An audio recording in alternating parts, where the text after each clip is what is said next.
I won't be seeing you later.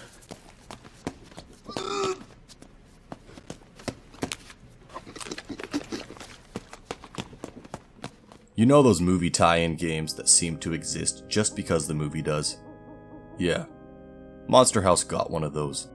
Released in 2006 for the GameCube and PlayStation 2, this game had every reason to be a lazy cash grab. However, instead of a minigame collection or a quick platformer, the developers at A2M, the studio that would eventually become Behavior Interactive, decided to make a kid-friendly survival horror game. Quite befitting of the light horror-themed movie it's based on. It's as if they saw Resident Evil 4 come out a year earlier and said, "Hey, Resident Evil is popular, and we also have a mansion." And somehow, it kinda works. Like most movie tie-ins, Monster House follows the plot of the film, but only loosely. The game starts with the house devouring the police car, but after that, things start to drift. The cops never actually show up anywhere in the story, and are only briefly mentioned in the opening. Bones, the punk guy from the movie, is nowhere to be seen, despite the fact that he would have been eaten by the house already, if this were the same plotline as the film. Instead, the game jumps straight into the action and replaces all of the side characters with, well, furniture.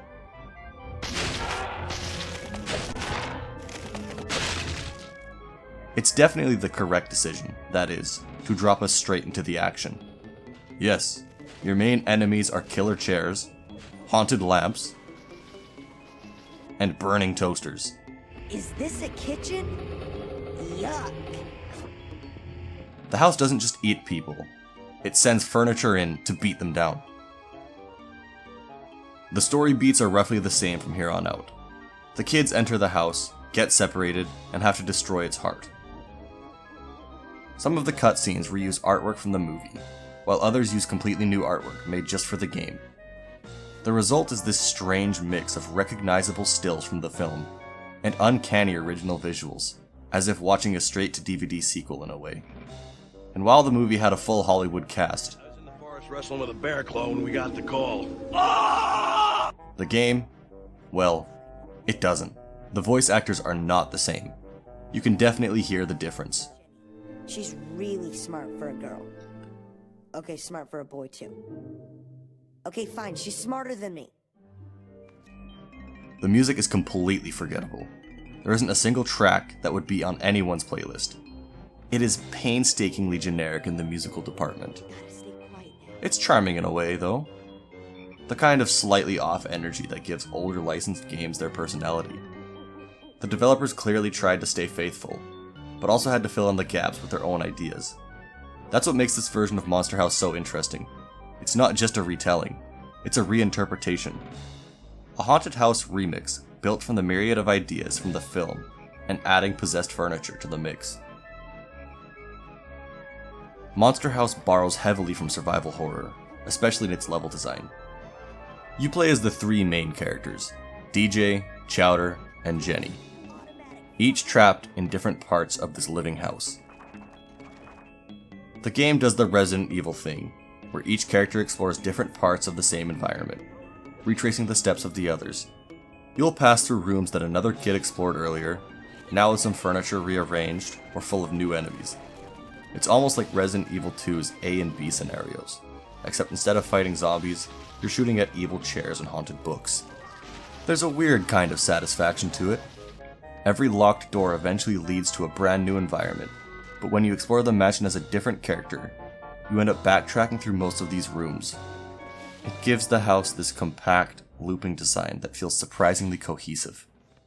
Now, this is perhaps the most interesting part of the whole game.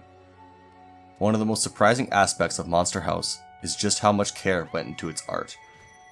As you collect the Jolly Chimp toys scattered throughout the mansion, you unlock entries to the game's art gallery. It's here that the talent of the art team really shines through. The gallery reveals a world of gritty yet storybook-like concept art that perfectly fits the tone of the movie. Each sketch and render shows a strong sense of atmosphere and place, and that artistry carries directly into the finished game. Despite its reputation as a simple movie tie-in, the mansion itself feels alive with detail. The furniture, props, and clutter tell their own little stories, while the lighting helps sell the eerie but playful tone that defines Monster House. The environmental details are particularly impressive. The paintings, posters, and strange advertisements scattered around the house look almost like real images pasted into the game. It gives the mansion a sense of history, a feeling that there's something more behind those walls than the game ever tells you. Perhaps these images come from real-life carnival advertisements. It leaves one wondering how many real photos were used in the production of this game's environments. It's clear that the art team, however small, understood the assignment. They successfully translated the exaggerated shapes and stylized charm of the film into a playable world that feels cohesive and expressive. Honestly, the art might be the best part of Monster House the game.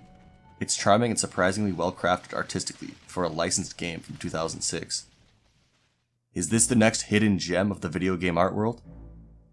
No, probably not. But it is a wonderful attempt nonetheless. Going into Monster House, it's easy to imagine that the combat would be mindless.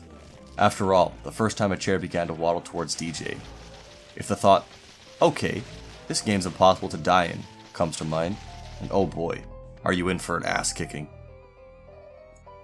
While gameplay-wise it's not necessarily difficult, the game has some segments that can be absolutely brutal. Some rooms quickly flood in with the possessed furniture that will corner you and beat the ever-loving shit out of you. When you die, you don't respawn nearby. You get kicked all the way back to the last checkpoint, which could easily have been 5 or 10 minutes ago. In a 3-hour-long game, that can feel like an eternity. Surprisingly though, the combat system actually works pretty well. The lock-on targeting feels straight out of Ocarina of Time, and for the most part, it keeps things manageable. But sometimes it breaks, especially with the walking lamps, and suddenly, you're locking onto everything except the thing you want to attack. Each kid has their own set of weapons and upgrades, and they all play differently enough to keep things interesting. DJ is the main protagonist, so let's start with him. His secondary, a camera flash that's supposed to stun enemies, barely does anything. But once you upgrade his main weapon, it becomes a continuous water stream that basically turns into a child-friendly flamethrower. He becomes a crowd control monster. Chowder is the heavy hitter. His primary shotgun one-shots most enemies, and it feels great. The trade-off is that his water balloon launcher, his grenade launcher weapon, has this weird preset arc that only works at the exact right distance. He's devastating up close, but may God help you if you're fighting that ducked monster that punishes close-ranged combat. Oh yeah, you have to fight multiple times as Chowder. Jenny is the all-rounder, and easily the most fun to play. Her automatic water gun melts through crowds of furniture, and her slingshot does huge single-target damage. When it wants to work, anyway. Sometimes it just doesn't?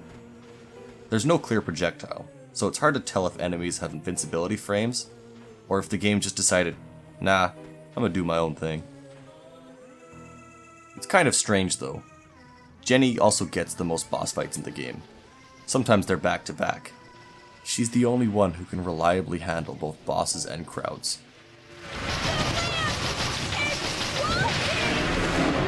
When everything works, Jenny's sections feel the most complete and satisfying to play.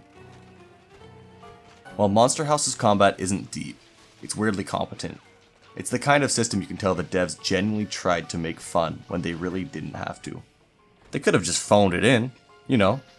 Who would have thought this game would get a good combat system, right? But it seems like the devs just had enough fun working on the project. Survival horror is no stranger to backtracking, and this game likely used the backtracking to save on development time. It's a great idea in theory, but in practice, it doesn't quite live up to what it could have been. There's this clear opportunity for each character to have unique ways of interacting with the environment. Jenny could have crawled through smaller spaces the boys couldn't fit into. Chowder, who's bigger, could have pushed or lifted heavier objects to clear paths. DJ could have been the trailblazer, who first clears the rooms by his lonesome to begin with. Think of something similar to Sonic Adventure, where each character kind of plays differently in their campaigns, but they also walk through the same environments as other characters did. They could have gone down that route and given each character unique interactions, and it would have helped each of their segments feel quite different from one another. But the only real difference in each character's segment is not necessarily in how they play, it's just the gunplay that changes. Instead of crafting a solution around each of the kids' characteristics, they just kind of slapped locks on doors arbitrarily. A vent that was totally fine 10 minutes ago when one character was there is suddenly sealed shut because of gameplay. They didn't want the kids to group up that early. Otherwise, the game would have been even shorter than it already was. It's just such a missed opportunity. Still, despite that squandered potential, the environments themselves are surprisingly varied. Most rooms have their own identity. A kitchen with a randomly burning toaster, a living room where chairs gang up on you, a toy room that feels straight out of a fever dream. The developers clearly tried to make every section of the house feel distinct, and they did a decent job at it. Even if you're technically revisiting the same space over and over, Monster House rarely feels like you're stuck in a copy-pasted maze. It's a fun game to play through at least once, as getting to see all the unique interiors is a fun experience in and of itself.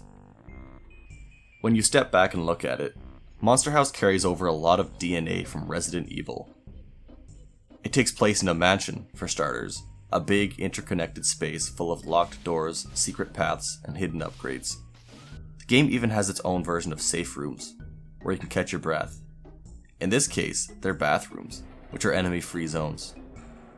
The safest place in a haunted house is the toilet. While it definitely is a kid's game, it attempts to integrate one of the genre's most important ideas: resource and risk management. You're constantly deciding whether to stand your ground or conserve your health for whatever's coming next. Though the ammo in your primary weapon is technically infinite, your secondary ammo certainly is not. By the end, when the game throws waves of enemies at you, the smartest move is often just to run. So yes, Monster House is technically shovelware, a licensed tie-in that should have been left in 2006. But it's also a strangely competent little survival horror game. You can see how a kid who played this when they were younger might have actually gotten scared from this game. In many ways, the game is similar to the movie itself. Some people look at the movie and think that it hasn't aged well. The movie is great. Sorry, not sorry.